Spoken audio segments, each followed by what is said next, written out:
Alright, so this is a review for Xena Warrior Princess Seasons 1 through 3. I'm currently getting ready to start Season 4. I'm kind of flipping back and forth in between this, Buffy, and Star Trek The Next Generation, which I just completed the first season of, and I'll throw a review out on it along with this little slew of reviews I do. Um, Kind of been dabbling into the new 52 again, and I've got the first two volumes of Jeff Johns' Aquaman to go, and I've got like this big ass review I want to do for the Wolverine 2, which is a little bit more of an in depth review talking about it, and not really understanding a lot of the slamming that people are doing on it. Well, in some ways I can understand it, but I'll get to that with the Wolverine review. So yeah, I've got kind of a little bit of a marathon that I'm gonna make with about 4 or 5 videos here. Let's see how long this can go for. But anyways, Xena. My history with the show, kind of back when I did the fourth season of Hercules, I kind of mentioned the fact that I didn't really watch Xena until sometime when its fourth season came along, and a lot of the earlier episodes I caught here and there in reruns, and the entirety of this show forces me to say that I made a huge mistake for not watching this when it originally came on. Um, this the 3 seasons of the show are fantastic. Um, the thing with this compared with Hercules is that Hercules is a little bit lighter in its tone. It does have its serious moments, but it is a little more prevalent on the humor. Whereas Xena can still do that a little bit, but that's just more to bring lividity for a lot of the dark nature that this show deals with. Um, I'm also touting the fact that Xena is probably one of the best female characters that I've seen in a TV series, and not just for the reason that she is a badass warrior. That will kind of come into play a little bit later in this review. But damn it, these seasons are fantastic. Um, I really love Lucy Lawless's portrayal of Xena. Uh, she really does do a good job of a person who is trying to overcome the past that they built up behind them, and at least with this show, I say that it's probably done one of the better jobs that I've seen of telling a story of someone who is trying to find their road back to redemption. But the fact is that they'll never kill it, or that they'll never actually regain it for all the blood that they have on their hands. You can't change what you've done, but you can at least try and change how the rest of your life will go, and that's kind of the entire point of her quest. Um, I really enjoy watching a lot of the aspects of her life unfold in the first season, particularly not just how what she's done has affected her, not just for the people that she's killed, but also for members of her own family. Um, One of the earliest episodes in this season actually deals with Xena after she's kind of put her campaigning days or her pillaging days behind her. Is that she actually has to go defend a town which one of her former uh, a guy who was sort of a competition for her and conquering, but he still kind of had some respect for her, is actually going to raid her village, and she goes there to warn him. And what the twist winds up being is the fact that her mother, who I had assumed was killed when she was a child, actually turns out to be alive and well. And everybody in the town completely shuns her. And really, by the time that I got to that episode, I really felt for this character badly. Um, just the stuff that she has to go through and trying to deal with the fact that she's got like this red ledger all the way behind her is great. Never mind the fact that she had some standards about not killing women and children, and only taking men out when she was riding in battle. But the fact is that she was still a killer, and she really destroyed a lot of lives. And I'm kind of babbling with it, but it's just a fantastic performance. Um, the side characters that we get in this, as the show unfolds, particularly with Gabrielle, who is the mainstay companion for Xena. I like Renee O'Connor with what she does. There are times, at least in the earlier part of the season, where she does come off as a bit annoying, and I'm not saying that's a bad thing. Um, a little bit, basically, Xena and Gabrielle are kind of like a female or two female versions of Waylander and Dardalian, with the fact that these two people should have no reason to get along with each other whatsoever, but it kind of encourages the best to come out in each other. With Xena, it kind of encourages her side of good and some hopefulness for the character to emerge a little bit more. And Gabrielle kind of uncovers some strength and learns not to underestimate herself so much as the show unfolds. And that's really the dynamic that I love in between these two characters.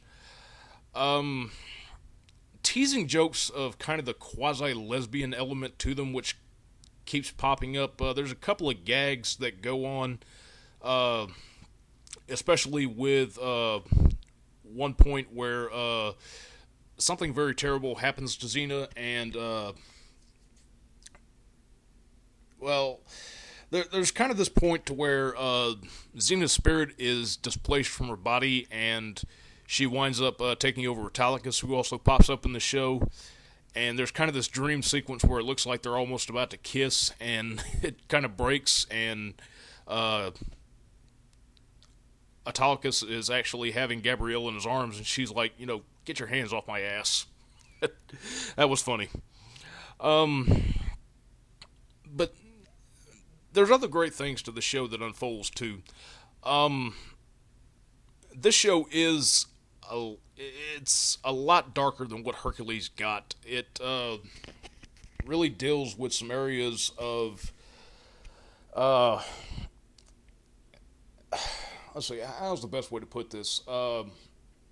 Kind of how the female's role is played off a little bit in ancient times, although this is kind of putting a little bit of obviously not being as historically accurate, but it kind of gives maybe the smallest window into just how much of a trouble it was for a woman in those times.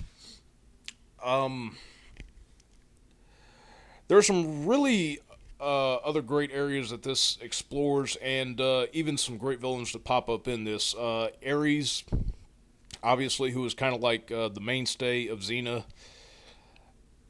Not really so much her greatest adversary, but does really present the temptation for her to swing back to her ways, and actually kind of intrigues me by the character development it gives to Ares, with the fact that he's so smitten with a mortal who actually and competently served him well in battle, and the fact that he just cannot lose his infatuation with her is interesting to me.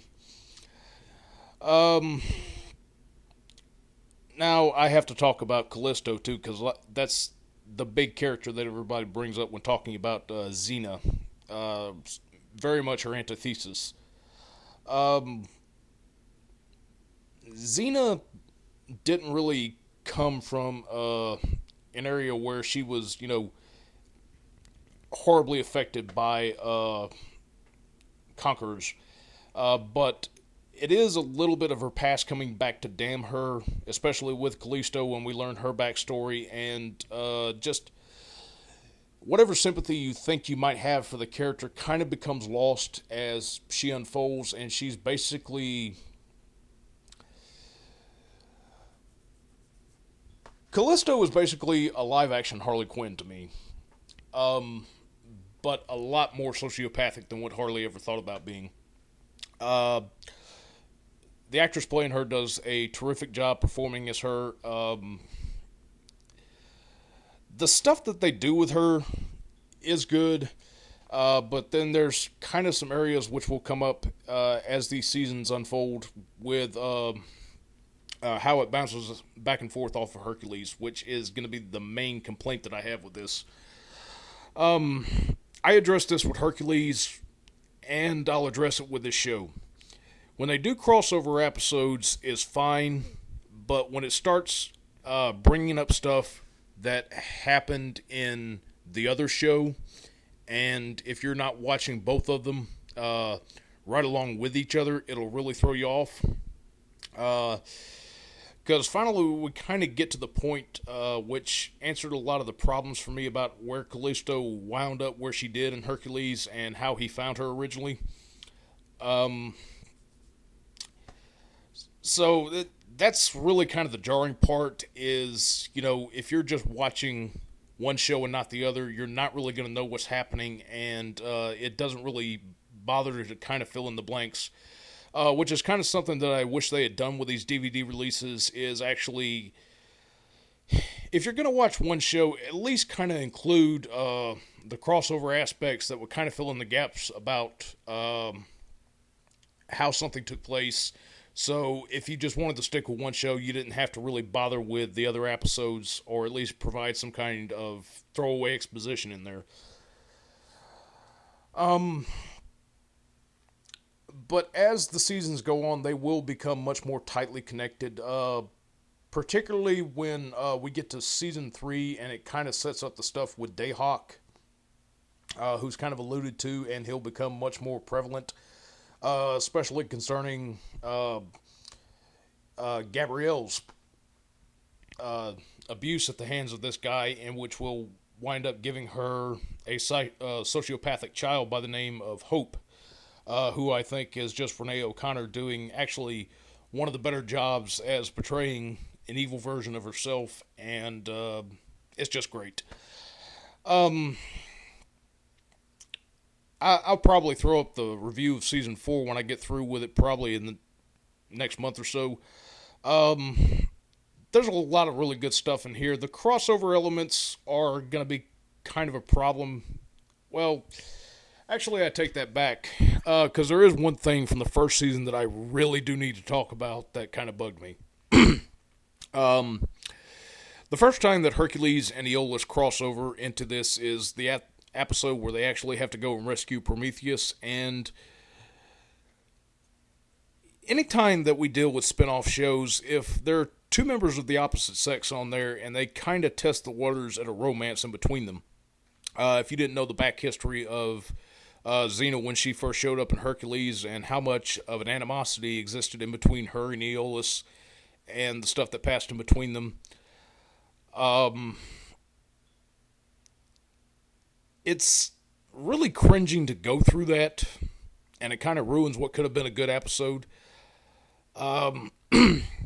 And especially given for how grounded that they tried to make that episode, and just really did not work. It's really the biggest flaw in the first season.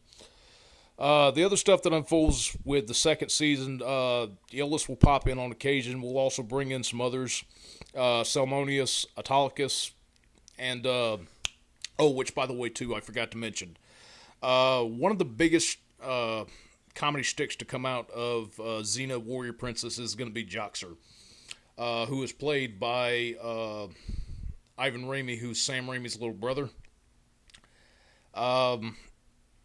Complete and total idiot. Warrior wannabe, and kind of the areas which he has to team up with Gabrielle are pretty funny, especially for the little Joxer the Mighty song that he cooks up. It's great stuff. Overall, the first 3 seasons of Xena are definitely worth getting into. There's a lot of areas that I didn't mention, but it's just kind of fun if you've never watched the show and just kind of go and discover for yourself. Really a good female character. And that women are handled so well in this show, at least in the fact of a woman trying to find redemption, and some of the interplay between Xena and Gabrielle. Overall, these seasons are good. I do recommend them, and that's really all I have to say about them.